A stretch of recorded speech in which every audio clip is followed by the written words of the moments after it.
شاعر، ادیب، اداکار، براڈکاسٹر اور صحافی زاہد مختار، وہ ہمہ جہت فنکار جس نے لفظ کو روشنی، آواز کو تاثیر اور احساس کو ابدیت بخشی۔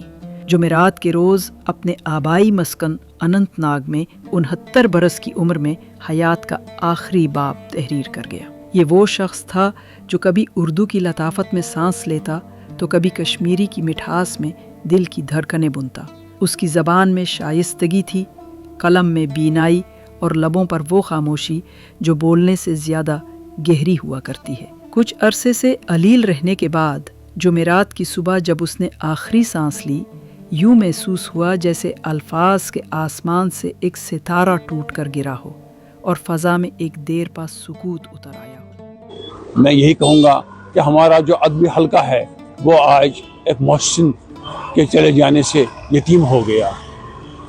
زاہد صاحب ایک انسٹیٹیوشن تھے، ایک ادارے تھے، وہ ایک شخصیت نہیں بلکہ ان میں وہ ملٹی ٹیلنٹڈ، وہ اداکار تھے، وہ براڈکاسٹر تھے، ادیب تھے، شاعر تھے، نقاد تھے، محقق تھے، اور کیا کیا کہیں ہم یہ کہہ سکتے ہیں ایک یار بچھڑ گیا، ایک ساتھی بچھڑ گیا، ایک ادیب بچھڑ گیا۔ اور اس وقت لگتا ہے کہ یہ گلیاں، یہ جو جہاں زاہد صاحب چلتے پھرتے تھے، سنسان لگتے ہیں۔ 1956 میں جنوبی کشمیر کے اننت ناگ میں جنم لینے والے زاہد مختار کا پہلا عشق شاعری تھا، مگر لفظوں کی روانی نے اسے جلد ہی افسانے کے دریا تک پہنچا دیا۔ زاہد مختار صرف لفظوں کے فنکار نہ تھے، وہ آواز کے معمار بھی تھے، ڈرامہ نگار، پروڈیوسر اور اینکر، جنہوں نے ٹیلی ویژن اور ریڈیو کے لیے 100 سے زیادہ ڈرامے تخلیق کیے۔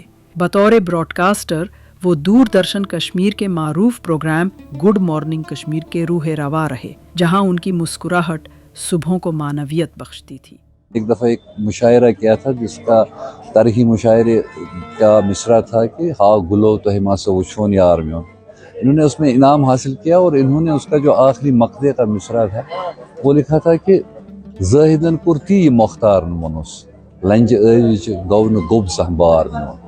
آج یہ اسی شعر کی تفسیر بن کے نکل گئی۔ بے نظر تس انتظار ساشما نار لوگمت نو بہار ساشما چھم خبر مساش پن سالمس چھائے گمس مین یار ساشما۔ زاہد مختار رخصت ہو گئے، مگر ان کے لفظ اب بھی جیلم کی ہوا میں تیرتے ہیں، ان کی آواز اب بھی کشمیر کے چناروں کے بیچ گونجتی ہے۔ ادب کے افق پر ان کا نام اب یاد کے بجائے روایت بن چکا ہے، ایک ایسی روایت جو وقت کے صفاق پر ہمیشہ زندہ رہے گی۔